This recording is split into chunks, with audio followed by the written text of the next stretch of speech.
8 of 39. Very, very exciting. Very, very exciting. So let's start with a little nigun. Let's start with a nigun. So we can, you might recognize this from Hallelujah. Yai dai dai yai dai dai yai dai dai yai dai dai yai dai nan nan nan nai nai hai nai nai yai nan nai nai nan nai hai nai nai nai nai nan nan nan nan nai hai yai yai yai yai yai yai hai yai yai yai nai nai nai yai ay na na na ay nai nai ay nai nai nai nai nai. Got that?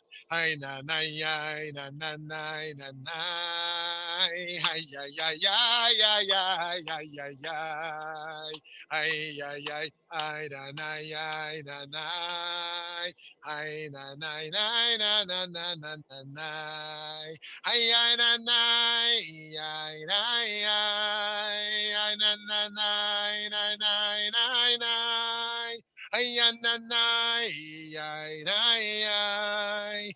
Hallelujah, hallelujah. Thank you for joining. Hallelujah. Great to be with you all. Great to be with you all. Thank you so much. Thank you so much for being here. Let's start with a little poll. Let's start with a little poll to see what people are thinking about today, see who's in the room. Your Seder plans. Number 1, I will be totally alone at my Pesach Seder. Number 2, I will be physically alone, but on Zoom for Seder. Number 3, I will be physically with a small group. Number 4, I will be physically with a large group. Number 5, I'm skipping Seder this year. Okay, you don't have to say it in a mad tone, but maybe that's weird. Or lastly, I'm just not sure. It's like only Tuesday. Give me a break, you know? Okay. So cast your vote there. Cast your vote over there.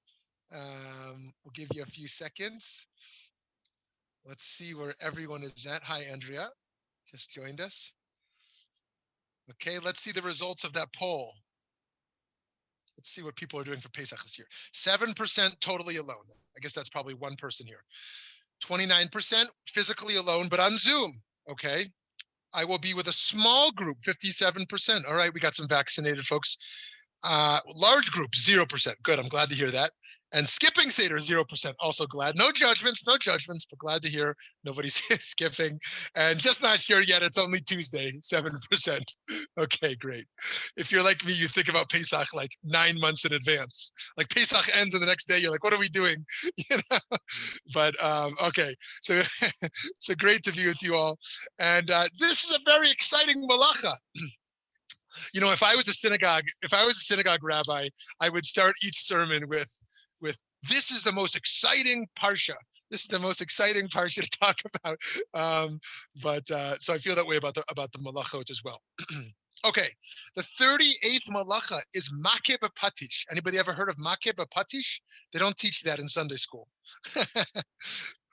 Literally striking with a hammer. Striking with a hammer, which refers not only to this specific action, but also to finishing the job.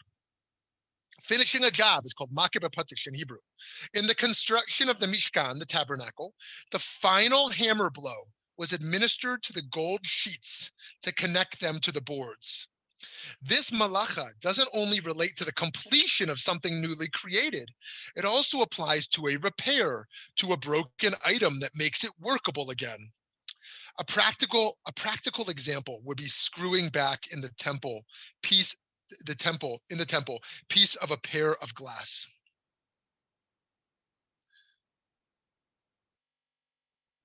So finishing a task can be rewarding. In human psychology, it can be so uplifting to feel a sense of completion. We like to commemorate such events. Think of graduations or of a siyum, which is celebrating the completion of learning, the last day on a job before starting a new one, or retirement, divorce, closing the door of an old home for the first time, and even death. Some endings are simply bitter, others are just sweet. Most commonly, they are bittersweet. By the way, I received an email from a friend last night. I reached out. He's Japanese American, and I reached out because of the recent attack upon the Asian American women in Atlanta, and um, and I reached out to him just to see how he was doing about it. And he said, "Please, I need your help." I said, "What do you need my help with?" He said, "I'm looking for dying people." I said, "You're looking for dying people?" He goes, "It's my spiritual mission to make sure nobody dies alone. Nobody dies alone. And please, if you hear of anybody dying who's dying alone, call me so that I can be there because I'm now vaccinated and I want to be there." Anyways, just a tangential thought about this sweet man. It's interesting to note that in Jewish spirituality, we traditionally don't just recite a blessing before eating food, but also afterwards, referred to as the bracha achrona, the final blessing. We say thanks before eating, and then when we finish, we express gratitude once again to mark the completion of our eating. Think about those TV shows where the family says grace before meals, but you never see the dinner's done and then they take hands again and then say, now let's say our grace after meals, as Jews traditionally do. This practice is connected to the first Jew and his love of welcoming strangers as a way to repair the world. This is from Bereshit Rabbah. By the way, Bereshit obviously means Genesis, and Rabbah just indicates that it's a midrash. It's a rabbinic interpretation of this. Said Rav Yitzchak, Abraham used to welcome wayfarers. He'd welcome strangers. When they had finished eating, he would invite them to give thanks. They would turn to him and ask him what they should say. He said, "What? We don't know about this. What do you mean? What do I say after my meal?" Abraham would answer, "Bless the everlasting God of whose bounty we have partaken." Whereupon God said to him, "My name was unknown to my creatures, and you introduced me to them.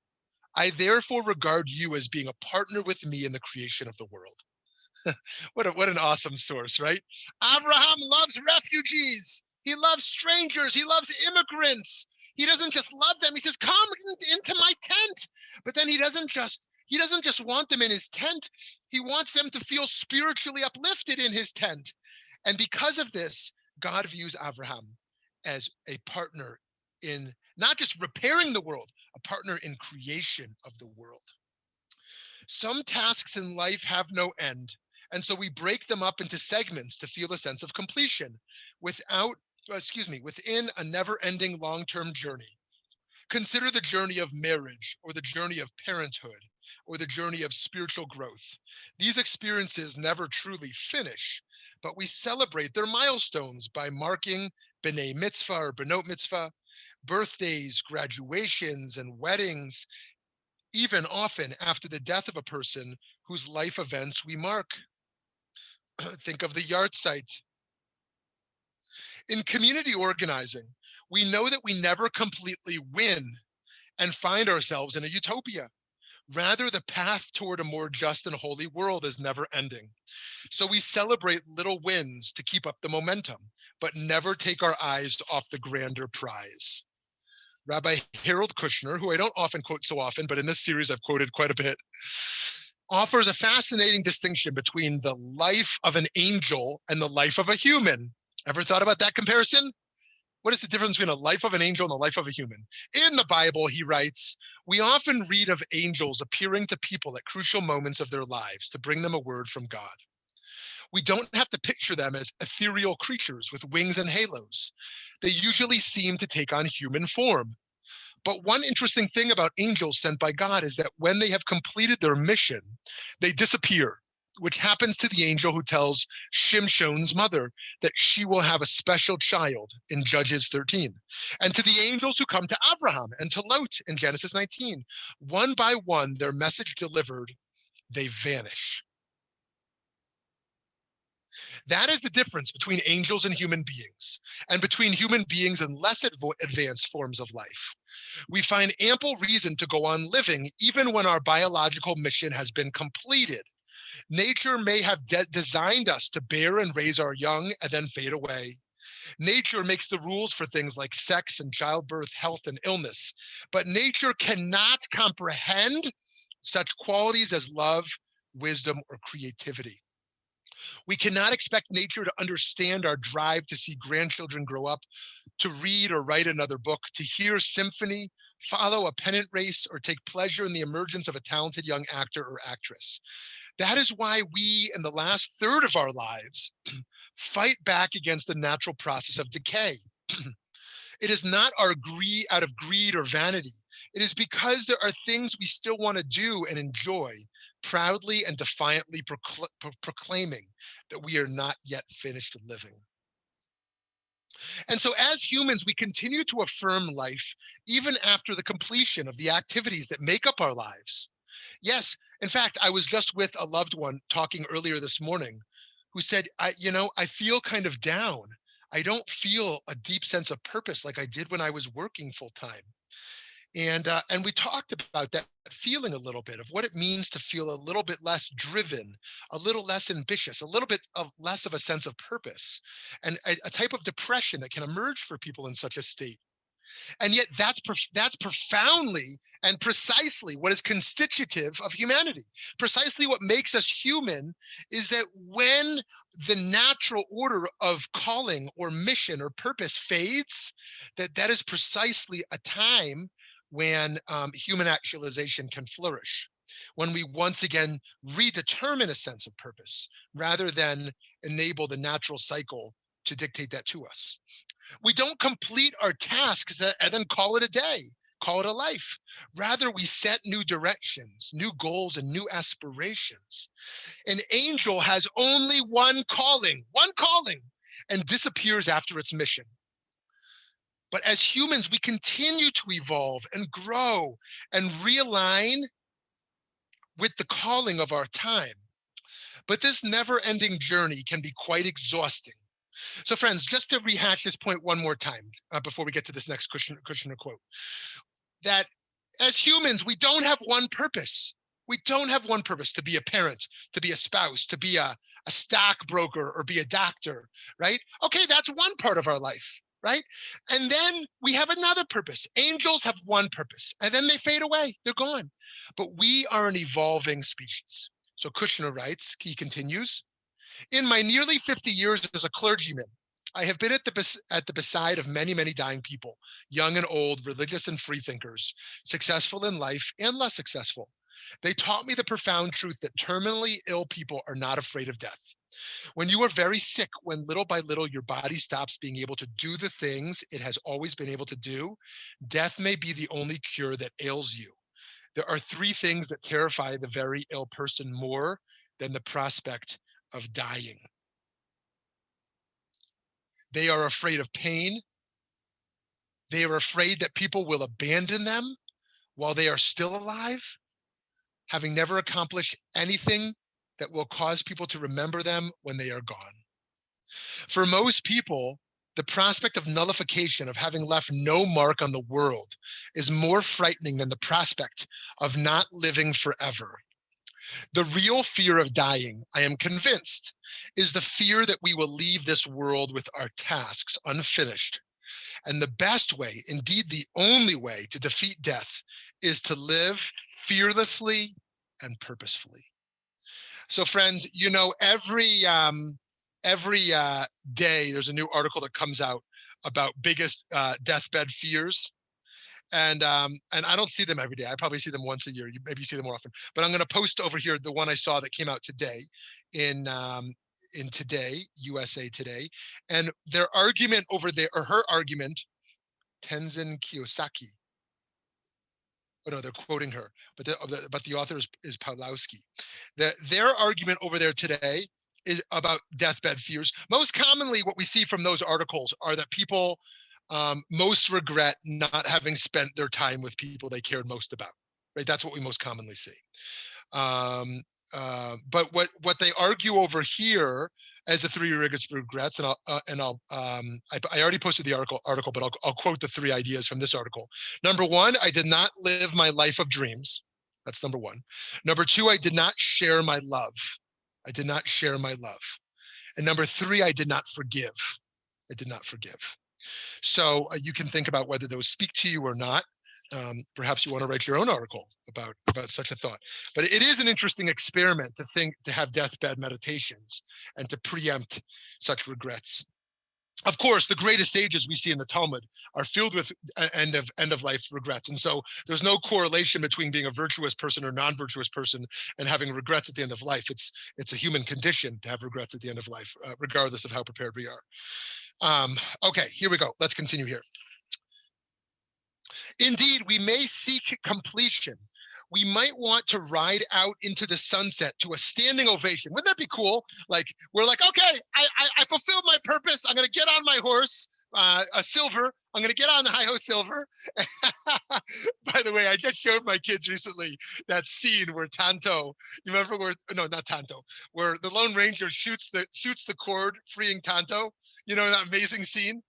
And it's also great because it's like this scene of like Native Americans being brought into, American cinema in a way, in a respectful way, and showing the discrimination that emerged towards Tonto. In any case, they just loved this. When I was a child, my father used to make me watch it like once a month.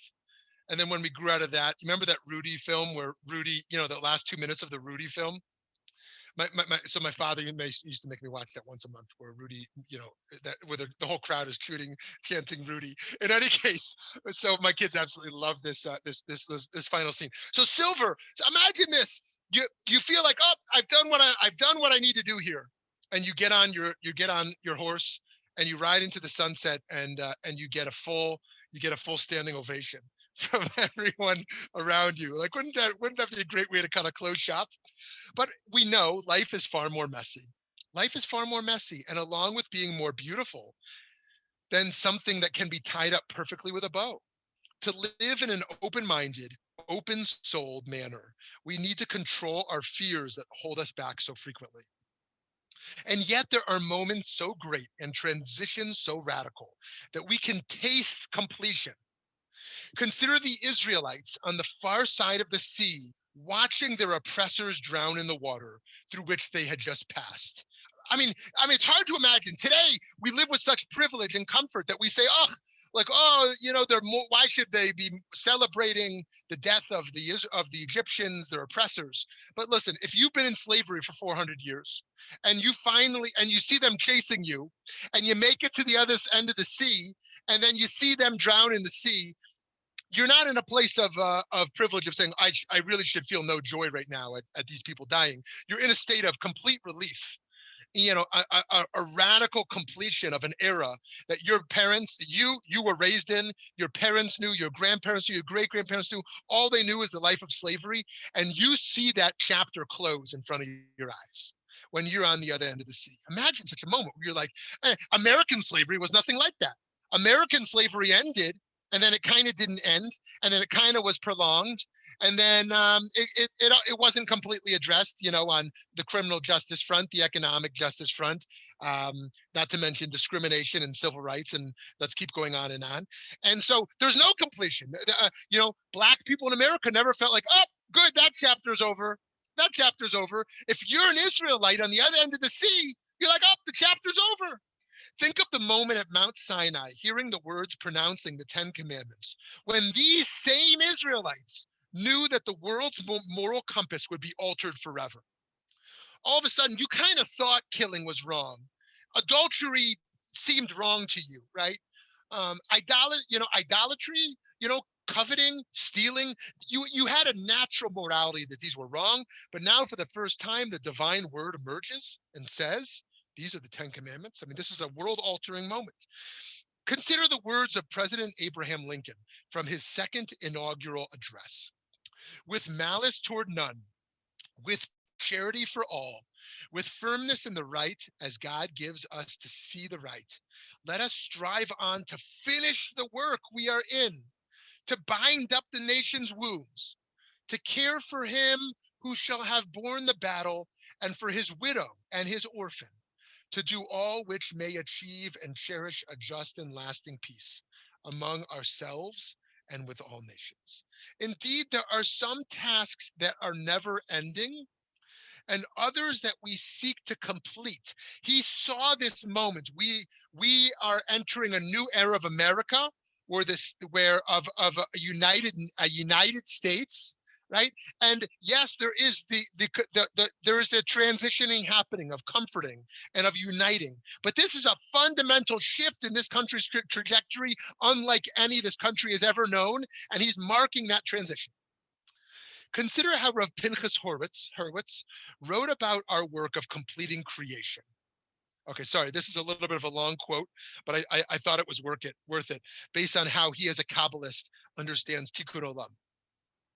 It is said after deep inspection that the way of giving through using one's body is more glorious and praiseworthy than giving through the pocketbook.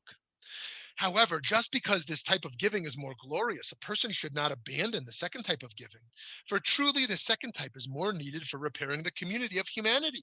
The takanat kahalat, kahalat,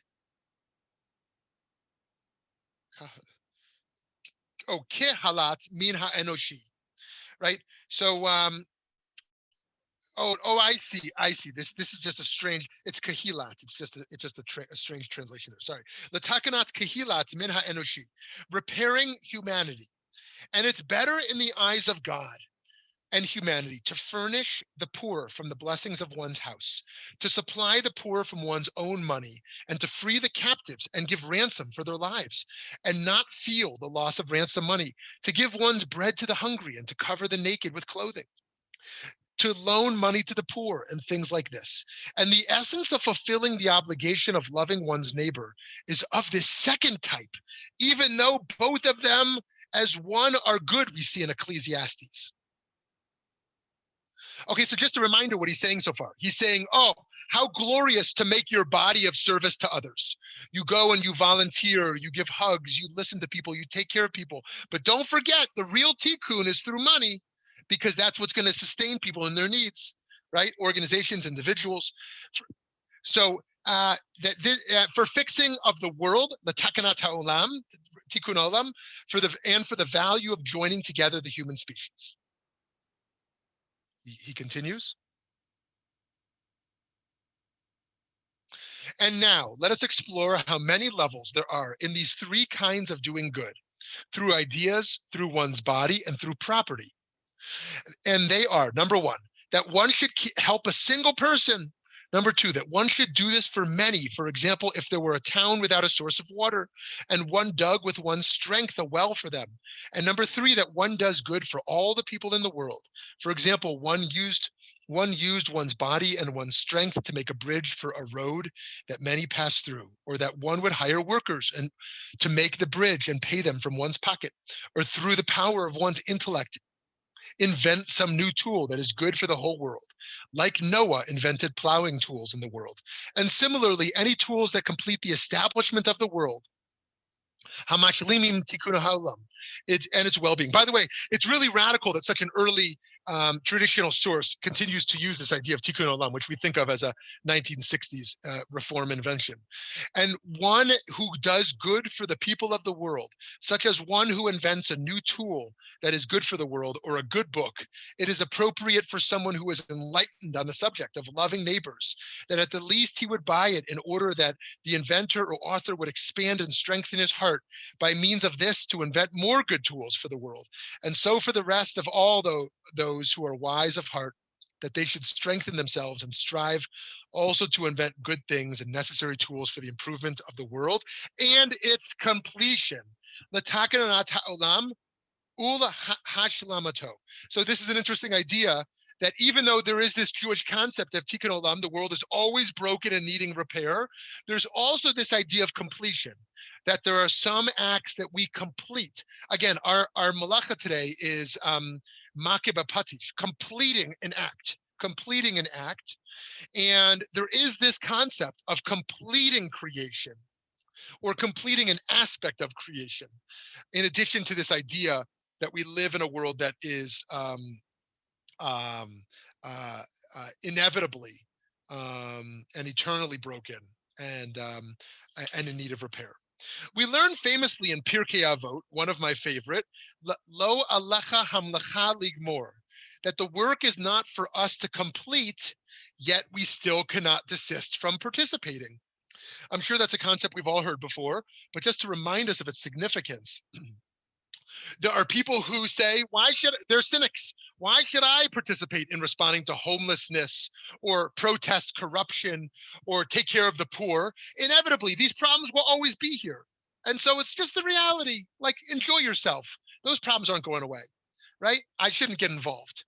I can't finish it. And other people who bend themselves out of shape tirelessly, feeling guilt that they can't resolve the world's problems, right? And this is the middle piece. Lo alecha hamlacha ligmor, that yes, it is not upon any one of us to solve the problems of the world, not any of us, not even the most powerful people.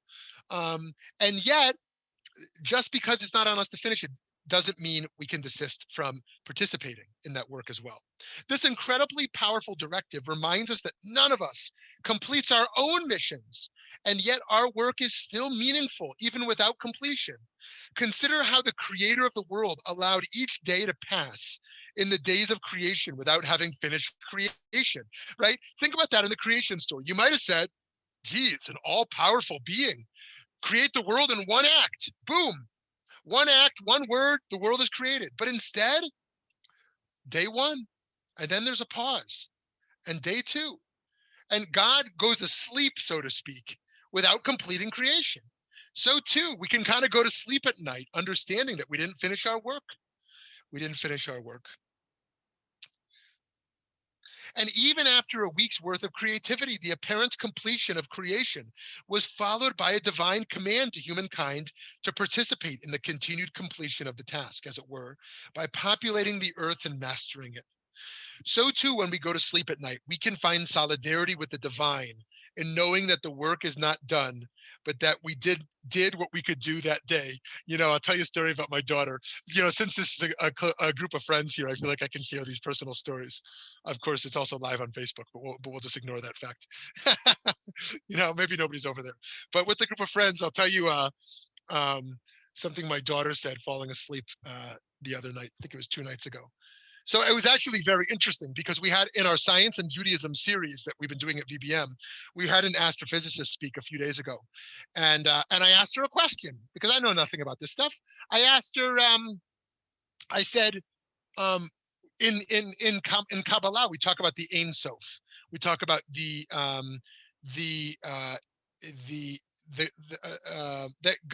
God is not defined, is not limited by space.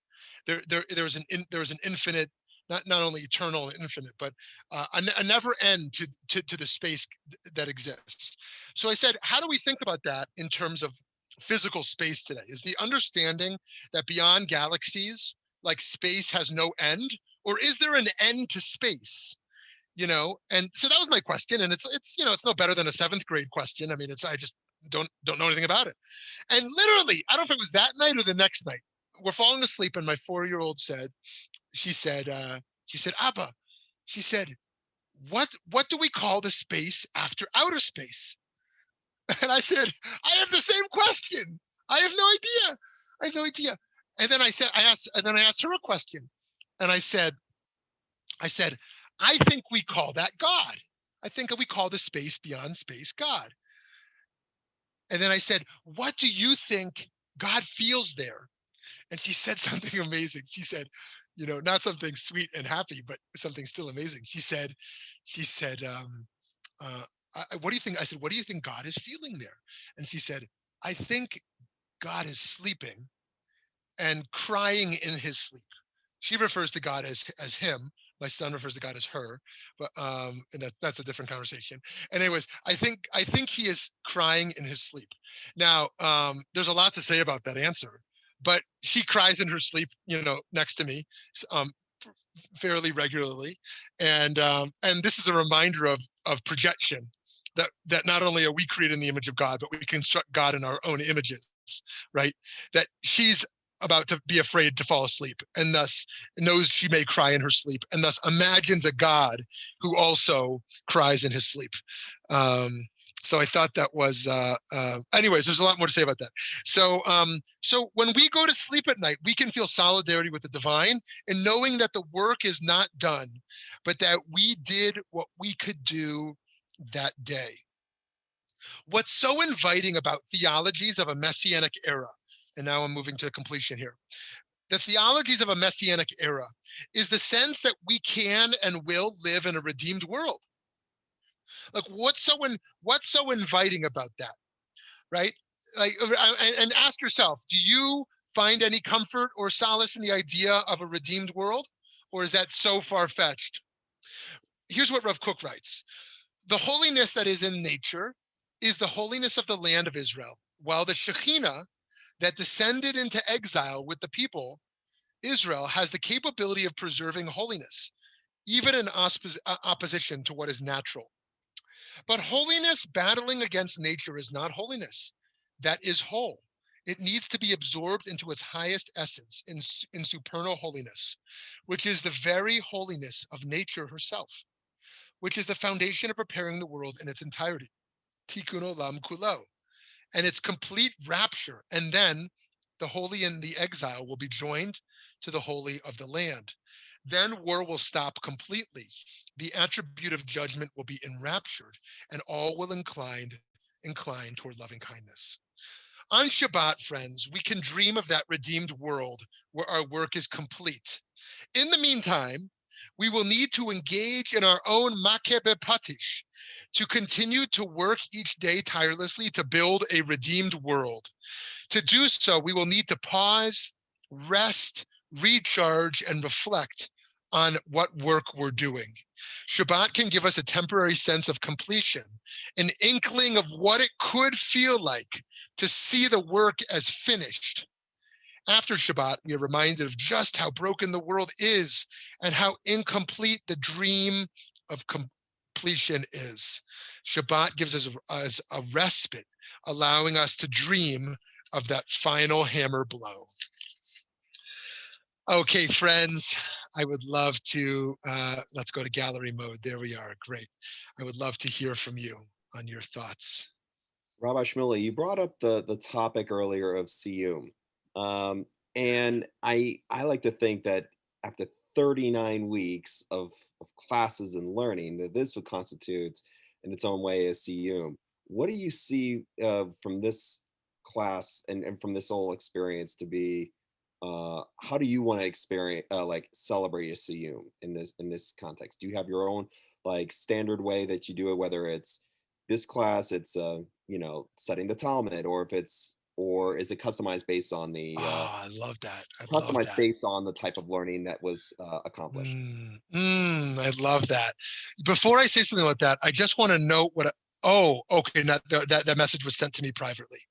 Okay, to the person who sent me that note privately, I just want to offer my condolences.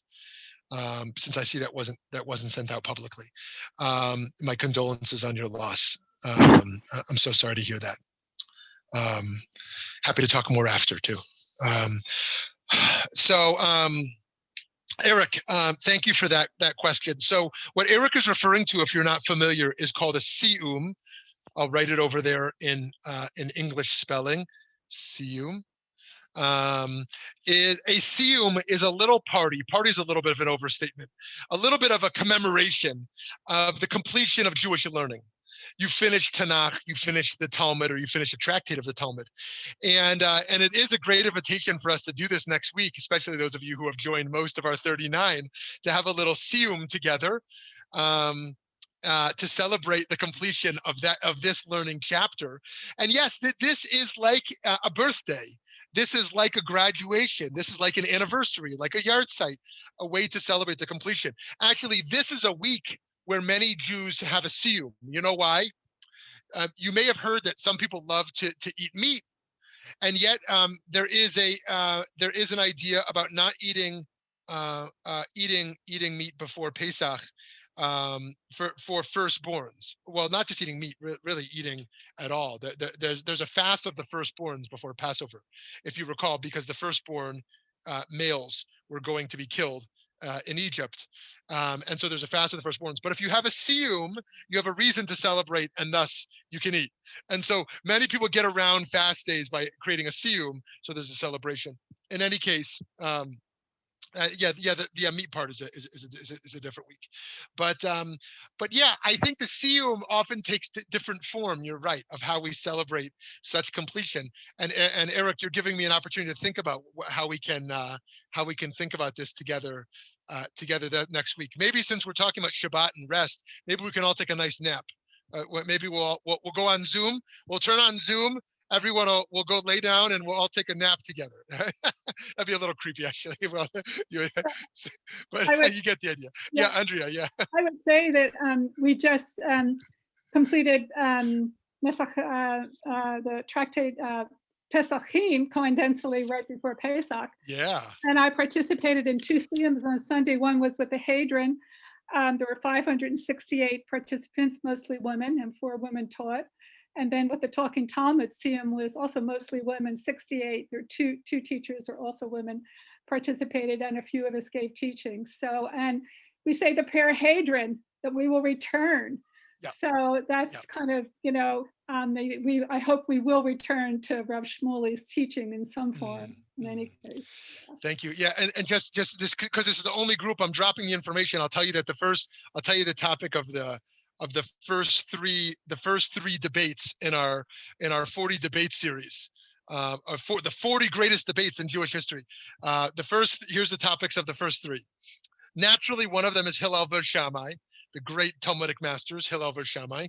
One of them is Rabbi Yitz Greenberg versus Rabbi Meir Kahana. Meir Kahana and Yitz Greenberg had a famous debate, which we will explore that debate that they had and unpack some of the ideologies that existed and still exist over there. And another will be gun rights and gun control.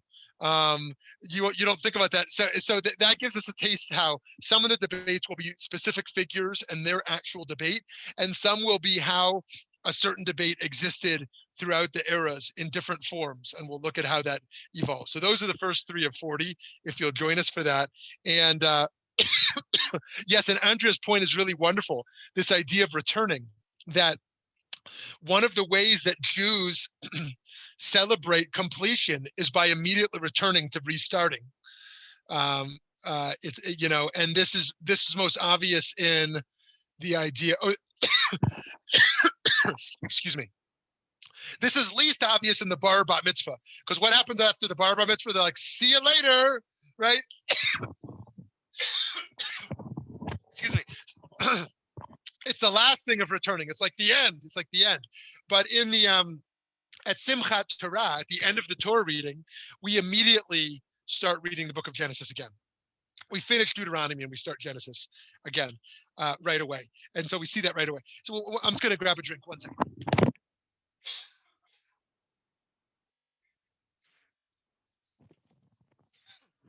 Sorry about that. I'm back. Someone else want to jump in?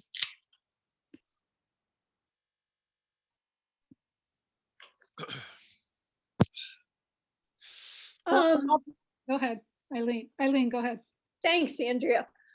Your comment about the universe, my construct is that the universe is constantly expanding.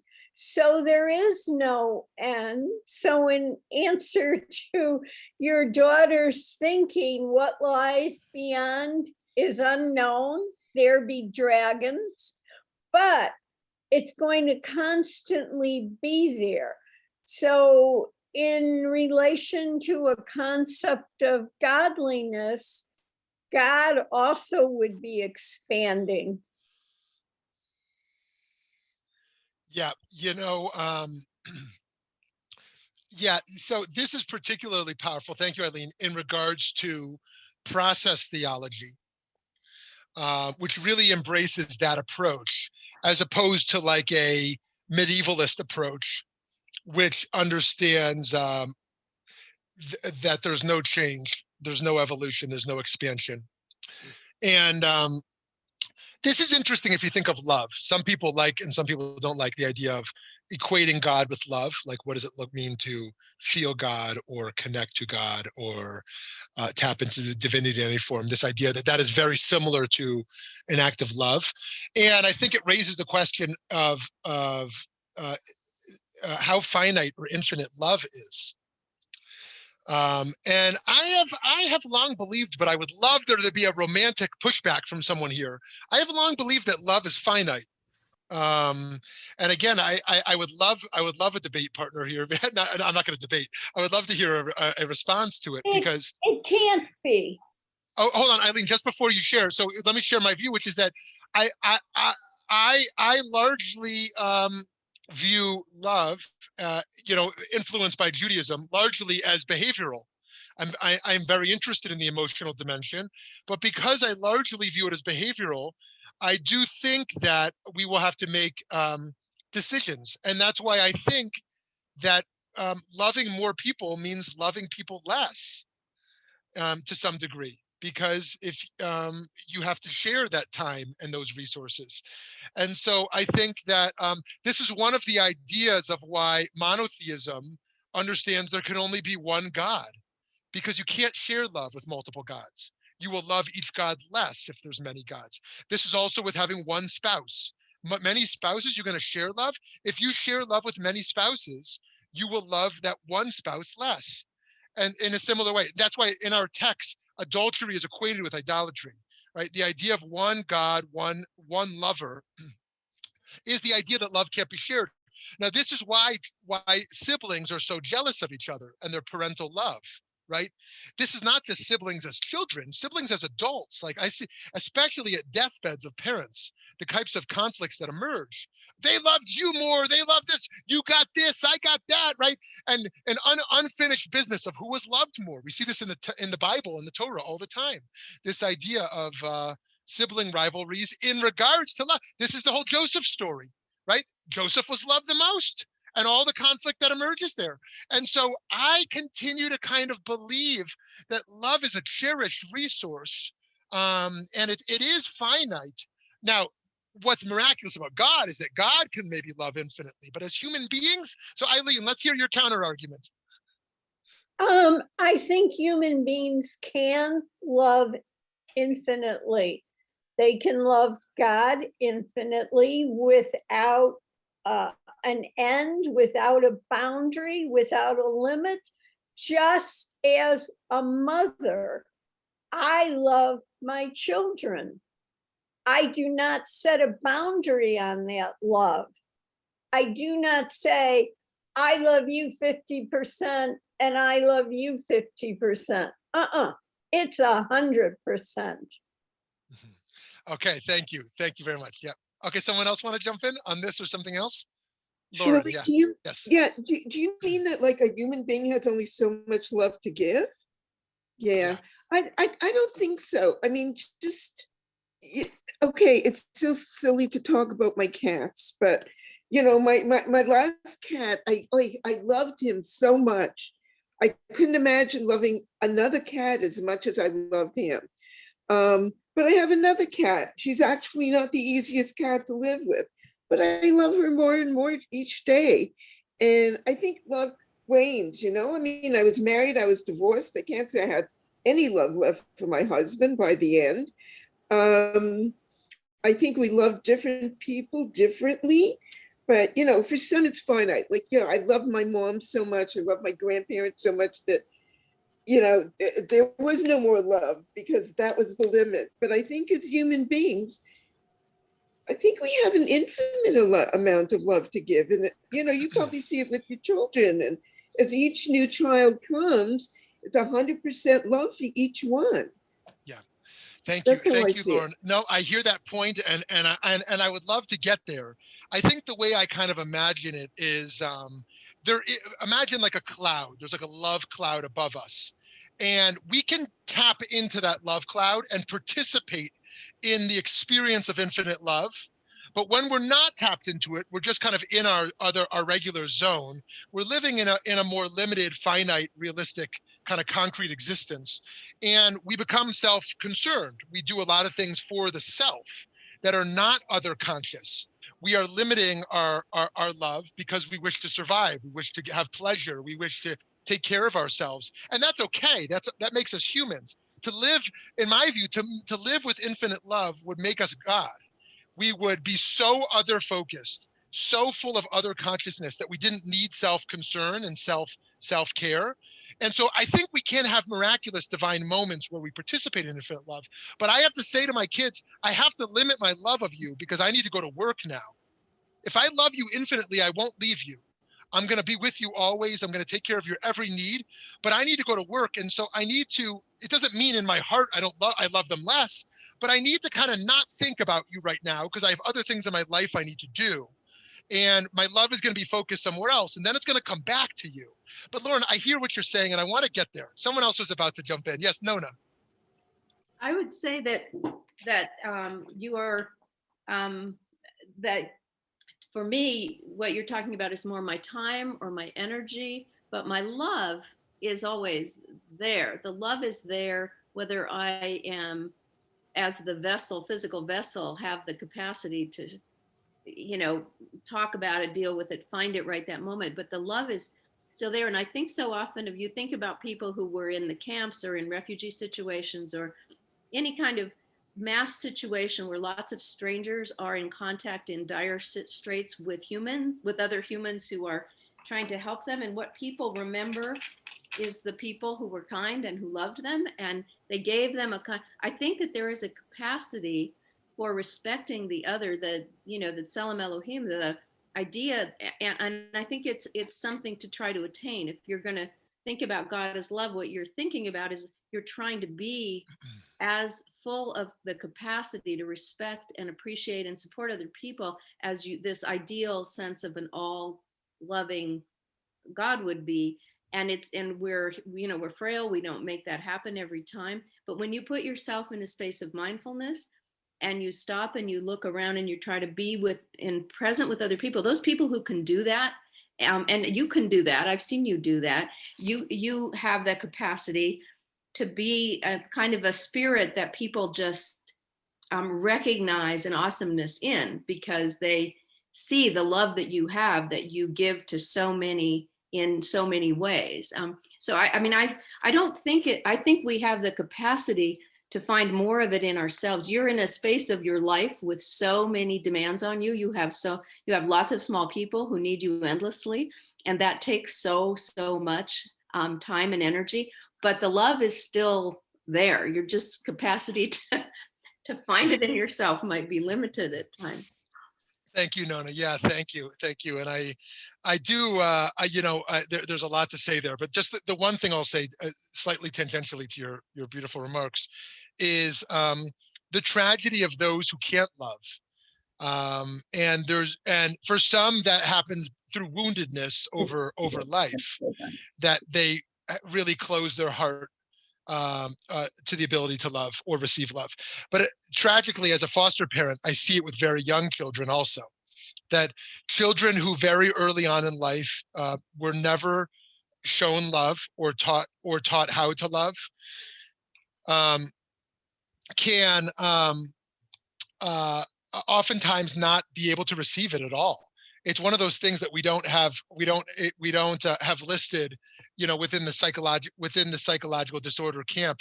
You're not going to find it listed in the book like we will, like fetal alcohol syndrome or something like this, or the inability to connect. But this capacity to receive love, and here's another way to think of it. Imagine if you had a parent as a child. You were fortunate that they pour like buckets full of love into you. Like, I'm just using a physical image, buckets full of love into you each day. And then when they were gone, you never met a person in your life who was able to pour buckets full. You met a spouse and they were pouring a Dixie cup into you, or a friend. And you're like, whoa, that's all you got to give me? Like just the Dixie cup? Like I used to get a bucket full. Now imagine the opposite. Imagine you had a parent who only poured a Dixie cup full of love into you. And now someone wants to pour a bucket full of love into you. You can't receive it, because all you have to receive it is that Dixie cup. And someone pours the bucket and it just overflows. It can't be received. And so those pose two different dilemmas. This is one of the challenges of how parental love can be challenging for us in both directions. The loss of a parental love, and we can feel wounded by never again receiving that, feeling kind of feeling abandoned King David writes about this in the Psalms, about how we inevitably feel abandonment from our parents because we stop receiving that love, and the opposite, where because we didn't receive it early on, we can never receive it. And that's why Freud was right in this respect, how connected our ability to have romantic love is with our parental love. Those connections are very, very deep. Anyways, that was one thought just about foster parents. But friends, I do want to give us this experiment of tapping into. Some of you have already argued that you believe you love infinitely, like nothing could change that or limit that, and that's really powerful and beautiful. And if you're like me and you see some limitations there, you're yearning for more, maybe we can experiment with tapping into that infinite emotional experience at times, if not always. Yes, attachment or bonding disorders. Exactly, Nona. Yeah, thank you. Okay, someone else. Who else wants to weigh in here? Well, I'd like to bring it back Yes, to the completion of an act. I've been thinking a lot about I'll be attending and helping to lead 2 Passover Seders. And the feeling this year is so different than last year. Last year, we were in the plague. We didn't see a way out of it at that point. And a lot of our Seders just spontaneously were tied up with that and trying to get some solace of the old story. This year, we're relating to Exodus in a different way, but we know that in fact, once we left, that wasn't the end of it. All of a sudden, we're ended up in the wilderness and there's no leaks and we're complaining and it's difficult. And so there's a completion, but it keeps on going. And so this year, even looking ahead that, we're getting the vaccine and there's maybe some release and relief from this plague, we know now that it can happen again, and it most probably will. And finding some inspiration from the story that we know keeps on going is really challenging in a way. It's really complicated, much more than I remember how simplistic it is. We suffered, we negotiated, we got out, and there we were. We made it through the sea, hallelujah. Not that there isn't a place for hallelujah, but it's complicated this year. Yes, amazing. Totally agree. Thank you for that. Someone else? Thank you, Andrea. Don't be shy. If we haven't heard from you yet, feel free to unmute yourself. Love to hear from you.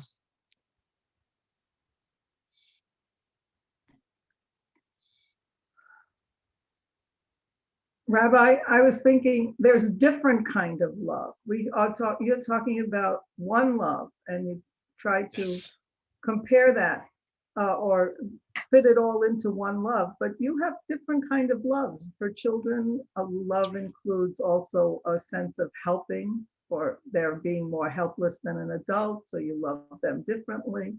You might help, same thing with an elderly person. With a strain, this morning I had a situation where I spoke to a niece who I haven't talked to in years, and she's and at the end of the conversation I said, I love you.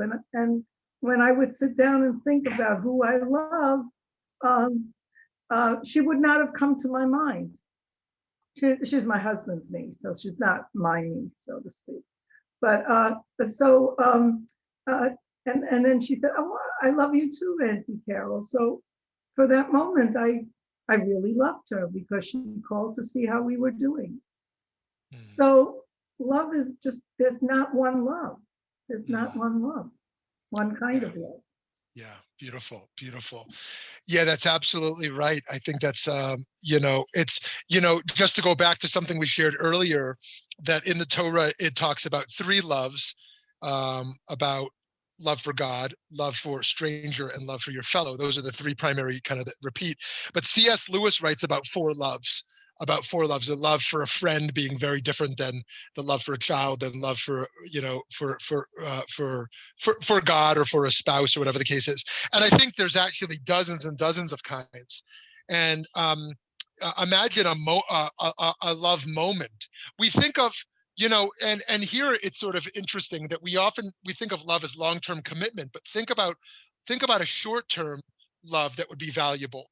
A stranger imagine going back to my friend who I said shared at the beginning, emailed me last night. You know, if I hear of anyone dying, how he wants to sit with them if they're dying alone. And imagine just meeting a stranger in their last 2 minutes of life, and then saying, "Can I take your hand?"